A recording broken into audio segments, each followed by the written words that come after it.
I'm not going to waste your time. I'm going to go through the benefits of having good mental health first, and then afterwards I'm going to go through all the different things you can do to get better mental health. If you just want to skip straight to the facts, then there'll be a timestamp on screen somewhere. Now, the benefits of having good mental health. The number one obvious one is you're going to feel happier, you're going to feel better, your life is going to be more enjoyable. The second one is you're going to have better relationships. Because you feel happier, you're going to treat people better. So you're going to have better relationships with your friends and your family and with everyone. The third benefit is that you're going to be more motivated/disciplined. When you feel better, you're more likely to make the right choice. So by having good mental health, you're going to feel better, and then you're more likely to make the correct choices and then eventually just have a better life. And then the fourth good benefit is that you'll be more focused. When you've got good mental health, all these bad thoughts aren't going to be running through your mind or anything. And so you're going to be a lot more focused. So when you do want to work, you're going to be able to just clear your mind of thoughts and be able to work perfectly. Now, the first way to getting better mental health, and most people already do this, and that is exercising. Now, I'll go into the science stuff here quickly.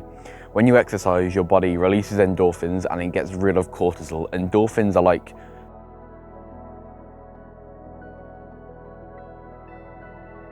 the hormone in your brain that makes you feel stressed. So by exercising, you'll feel less stressed and just better in general, and that's a pretty good combo already. Now, of course, any exercise is good, but cardio is generally better for releasing endorphins and getting rid of cortisol. And if you don't exercise already and you don't know where to get started, you can literally just start by going for a walk outside or doing some press-ups or leg raises on your floor. It's that simple. The second way to getting better mental health is by having a good diet. I've said this so many times before. Having a good diet will just drastically improve everything in your life, including your mental health. And what diet also does is it improves your gut health. And that's a pretty obvious one. Eating clean foods, that's going to improve your gut health. But your gut is actually hyper connected to your brain. Your gut and your brain are actually really super connected through, I think it's called the brain-gut axis or it's something like that. But they're really super connected. So literally the food you eat is gonna be how you feel. So you eat junk food, you're gonna feel like junk. If you eat clean food, you're gonna feel really clean and fresh and good. If you're finding it challenging to eat clean, or you live with your parents and your parents don't buy you clean food, then I'll have a full guide on diet coming out soon, which you can follow. The third way to getting better mental health is to have good sleep. And just like diet, having good sleep will just drastically improve everything in your life, including your mental health. Sleep is where your brain relaxes and where it regulates your hormones. And if you don't already know, your hormones are the things that make you feel emotion and stuff. So having good regulated hormones will make you feel happy, and sleep is where your body regulates them. If you want to get started on improving your sleep right now, then I actually already have a full guide to sleep on my channel that you can probably go find somewhere now. The fourth way to getting better mental health is by having a good social life. Humans are social creatures and we need social interaction. Having a good social life makes you feel needed. And if you feel needed, then you feel safe. And I'll go into the human psychology science stuff now. So imagine when we were cavemen, we would live in tribes, and our number one priority basically was not to be kicked out the tribe. Now, the best way to not be kicked out the tribe is to be valuable to other people, is to be needed by other people. So our human psychology brain thinks, oh yeah, if we're needed by other people, then we're safe. So feeling needed and feeling like you have a purpose with other people and feeling like you're providing value to other people by being around them, that'll make you feel a lot safer, because you feel like you're less likely to be an outcast. So by having a healthy social life and by having good friends, you're going to feel needed, and then you're going to feel a lot better, and that's going to massively improve your mental health. And the next way to get better mental health is to have a good relationship with your family. Now, a lot of people say that as soon as they become successful that they're going to just cut off their family and move to a different country. I see those people as just completely missing out on what family could be. Your family, just like your friends, they make you feel needed, and that just generally boosts your mental health. But your family is also your support system. Imagine you suddenly went broke and you had to live on the streets. If you had a good relationship with your family, then you could go live with your family. Your family are that support system, they've always got your back. And if you want to improve your relationship with your family, you can start by just being more grateful towards them. Just be more grateful and more empathetic towards them, and trust me, that will massively increase the quality of your relationship. The next way to improving your mental health is through mindfulness, and you've already heard of this, but you might not know what mindfulness exactly is. Mindfulness is basically just being present and being aware of yourself. it's not being, like, you know, when you go drift off into thought and you're thinking about all these things and you're worrying about something, that's the complete opposite of mindfulness. Mindfulness is where you're completely present in the moment and you have no bad thoughts in your brain, basically no thoughts whatsoever. That is mindfulness. And a way you can get better mindfulness is by meditating. Now, meditating is where people get confused about meditation. Meditation is simply just where you try and have as little thoughts in your brain as possible. That's simply it. It's not about like sitting like this and like deep breathing deeply. It's simply just about having as little thoughts in your brain as possible. Now, if you do meditation a lot, then you're training your brain to have fewer thoughts in your brain, yeah? And by having fewer thoughts, then you're going to be more mindful, and that's going to boost your mental health. Another way to be more mindful is through journaling.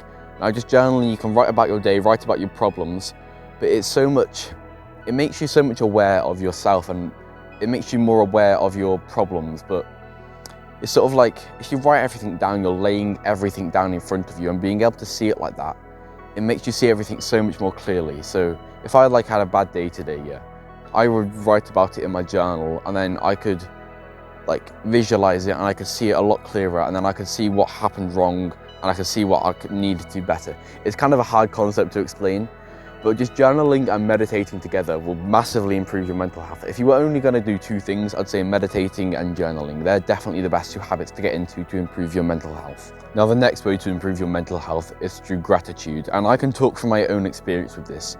Being grateful for everything is such a wonderful experience. I'll give you one of my stories from it. The other day, I was getting ready to go on my bike, and then I was putting my mountain biking shoes on. And then I just realized, I'm so grateful for these shoes. They help me be such a better rider, and they're so durable, and they look so good. And I was like, I'm so grateful for these shoes. I've had them for 6 months, but I'm it feels like they're new now. I can fully see all of their qualities as if it was new. And being grateful for everything is such a wonderful experience. It puts you in such a good mood. And a way to achieve this is just by improving your mental health in general, but a way to do this specifically is by gratitude journaling. Now, gratitude journaling is like journaling, except you simply just write I am grateful for this, I am grateful for this. And you don't just write it false, oh, I'm grateful for the water bottle, I'm grateful for my bag. It's you actually truly think what you're grateful for. So I could have wrote, I'm grateful for my mountain biking shoes, or right now I could be grateful for my phone for recording me. It's just things like this. It ingrains it into your mind to be grateful for everything, and that is it's such a wonderful experience, being grateful for everything. It puts you in such a good mood when you are. Now, the next way to improve your mental health is through nature, and I cannot preach this enough. Nature is beautiful. Nature is absolutely wonderful. I'm in nature right now, kind of. I'm in the farmer's fields. It's kind of like nature. But nature is just so good for your mental health, because I'll go into the science again now. When we were cavemen, yeah, we spent 100% of our time outdoors. When we were cavemen, yeah, there was no such thing as indoors. So we evolved as cavemen to live outdoors, because the difference between our bodies when we were cavemen and our bodies now is basically nothing, because we were only cavemen 100,000 years ago, and evolution doesn't happen that fast, yeah. So our bodies right now are the same as when we were cavemen, and our cavemen bodies, yeah, they evolved to spend all of their time in nature, because there was no such thing as indoors. So coming into nature and living like you're supposed to, it's such a good boost for your mental health. I don't know what it is, but when you're in nature, you feel free. You feel at one with nature. It's such a weird experience, but it's such a good experience. You have to experience it for yourself to truly know what I'm talking about. And if you don't know where to get started, simply just go for a walk in your local woods, or if you live near the countryside like me, you can literally just go for a walk in the countryside. It's that easy. Just go for a walk, and then you'll get your exercise in too. And another way to have good mental health is through hobbies. Having fun is vital for having good mental health. Obviously, you want to be productive and work hard and put your future first. But having fun in non-destructive ways is very, very good and beneficial for your mental health. Now, there's two types of hobbies. There's destructive hobbies and non-destructive hobbies. You want to have a non-destructive hobby. So for example, something I do is mountain biking. Now, this is a non-destructive hobby, because when I'm riding my bike, yeah, I'm outdoors, usually in nature, and I'm doing exercise. But then a destructive hobby could be video gaming, because when you're video gaming, you're ruining your dopamine levels and ruining your mental health and everything, and it's just not a good hobby. It's not beneficial to you. So pick a hobby that is beneficial to you, that is non-destructive, and don't just do a hobby for the sake of it. Actually do a hobby if you look forward to it and you enjoy doing it, because there's no point doing it if you don't enjoy it. And now the next way to improve your mental health, and this is a pretty massive one, is to stop your bad habits. Stop your habits like eating junk food, video games, like using substances like vaping and stuff. Just stop all that, because that just ruins your mental health and it just ruins your life in general. It ruins everything about your life. Because these habits, more often than not, in fact no, with all of them, they just mess up your dopamine levels. You feel good when you do them, but in the long term, they're incredibly destructive for you. Not only does each bad habit scientifically ruin your dopamine levels and everything, it also has a psychological effect on you. Because when you're doing these bad habits, you know that you're doing something wrong. And when you know you're doing something wrong, and when you know you're not living up to your potential, and when you know that you're ruining your life, your mental health is just gonna drop. Because the way you see yourself is just gonna drop because you know you're doing the wrong thing. And that's just gonna ruin your mental health. Now the next way to have good mental health is to start the good habits. Good habits are the complete opposite of the bad habits. Good habits, they might feel hard when you do them, but in the long term, they are so beneficial for you. So stuff like eating clean, exercising, having cold showers, reading, all these, they might be a little bit hard in the short term, but in the long term, they are so good for you. And not only do these scientifically improve your mental health, they also have the psychological effect as well, where you know you're doing the right thing. And if you know you're doing the right thing, you know you're living up to your potential. And if you know you're living up to your potential, then you're going to just have much better mental health. Now the next way to improve your mental health is to build success. When you build success and when you achieve your goals and work really hard towards your goals, you're at the happiest point you can be at.